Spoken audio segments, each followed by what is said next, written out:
Hello, my Kandor crafters. If you're new here, welcome. If you are loyal, welcome back.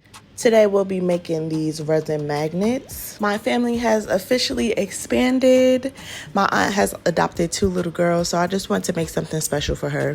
First up, of course, I'm making a glitter concoction. So the 2 colors I'm mixing are garnet and amethyst.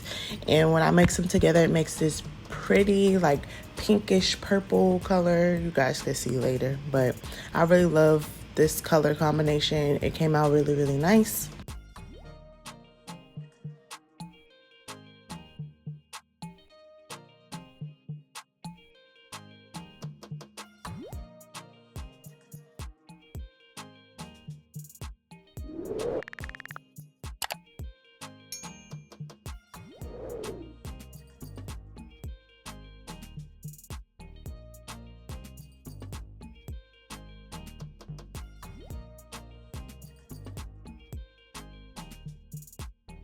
And I already have my resin mixed. As you know, with resin, you do 1 part resin, 1 part hardener.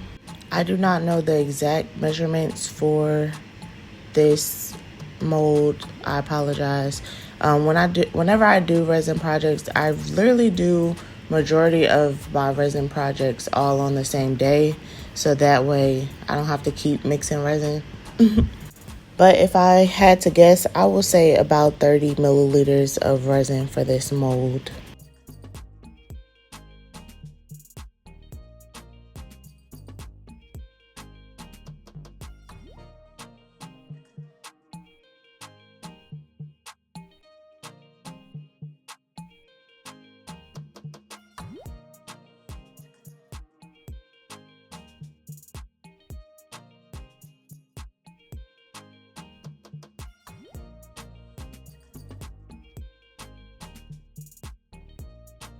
After filling my mold, I go through with my heat gun to pop all the bubbles. I personally like using a lighter, but my lighter ran out of fluid, so the next best thing is the heat gun.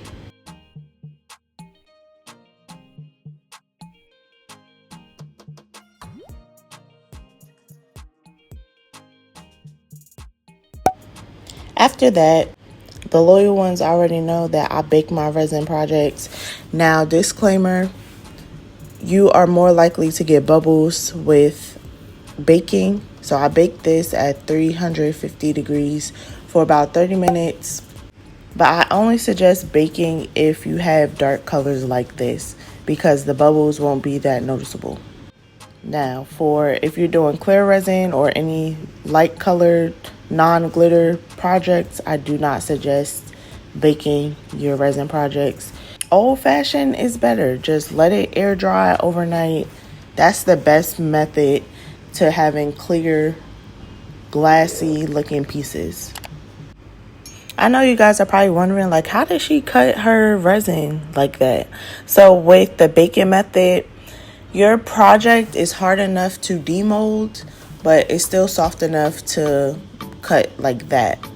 And then over time, it hardens up.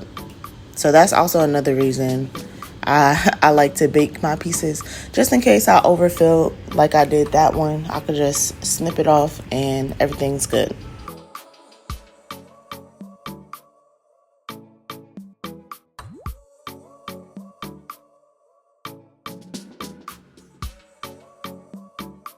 Next up, I'm using my Cricut Joy to cut out some vinyl. The photos are from the Gotcha Day celebration, so I just wanted to put a little caption at the bottom to capture that moment.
Now for the photos, I use printable vinyl.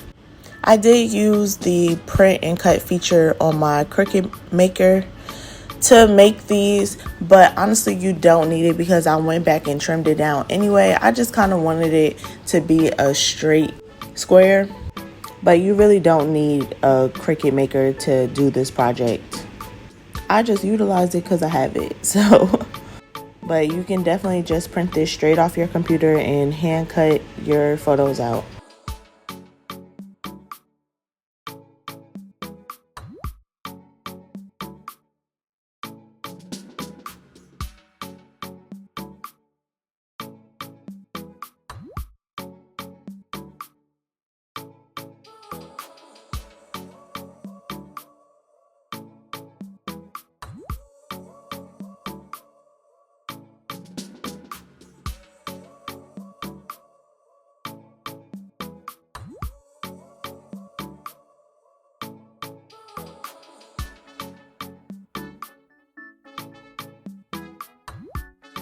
Now I'm just putting on my vinyl captions with some transfer tape. Regular transfer tape is fine. You don't need the strong grip for this type of vinyl.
And as you can see, it's coming together quite nicely.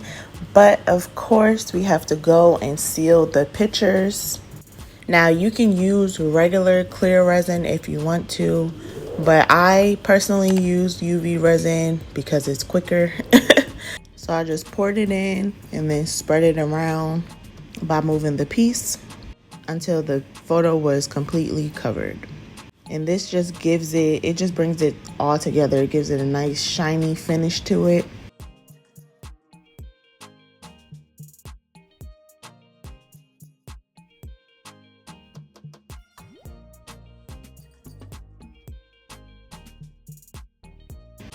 I cured the piece for about 90 seconds and she was ready to go.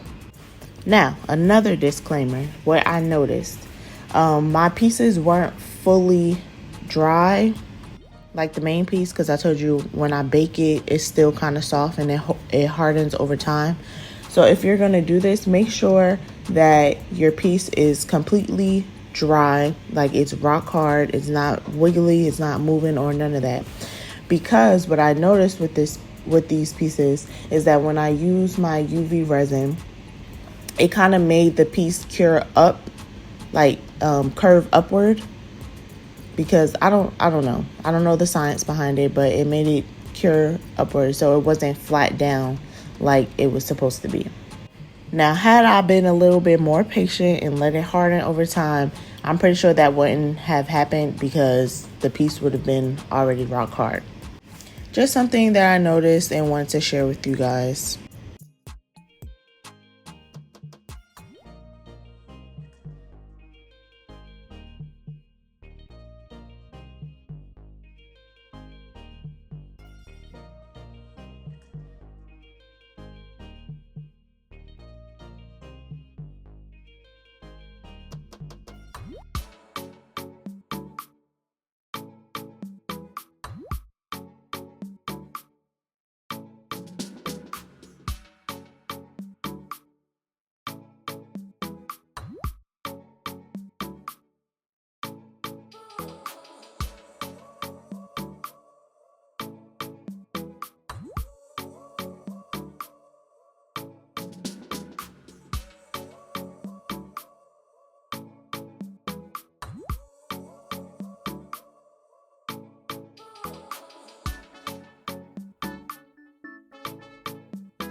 Now, to make these magnets into magnets, I got these magnets off of Amazon, and they come with this sticky back, and the back be sticking. Like, it's doing its job.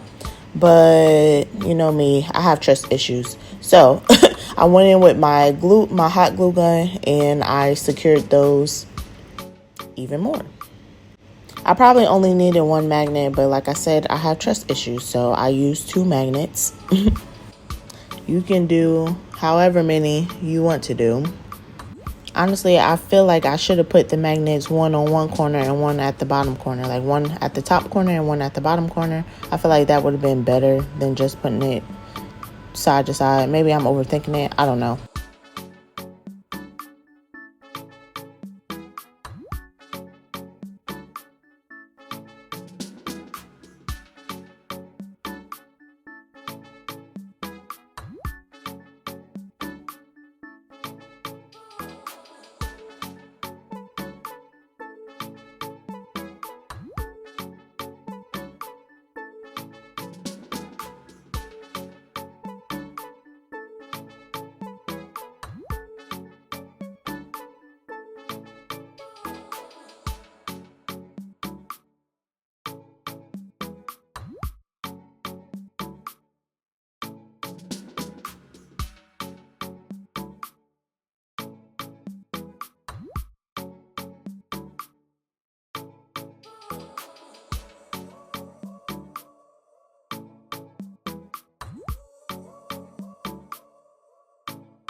This is how they turned out. I believe that they came out so cute, so adorable. My aunt loved them. If you like this video, go ahead, give it a big thumbs up, and don't forget to subscribe to my channel if you have not. Thank you so much for 7,000 subscribers. Oh my gosh, the Kandor family is growing. I can't believe it. Thank you so much for still rocking with me even while I'm on deployment. This is crazy. 7K. We are on the road to 10K. Oh my gosh, I can't believe it. Thank you so much. I love and appreciate each and every one of you. I really do be trying to reply to everybody's comments. I am currently on deployment, like I said, so it's hard for me to be trying to reply to y'all because they definitely banned YouTube on the ship. So bear with me. I see it. If I just like it, I see you. I see you. I don't want y'all to think that I'm ignoring y'all, because I would never do that. But thank you again. And I will see you guys in my next video. Until next time, my Kandor crafters.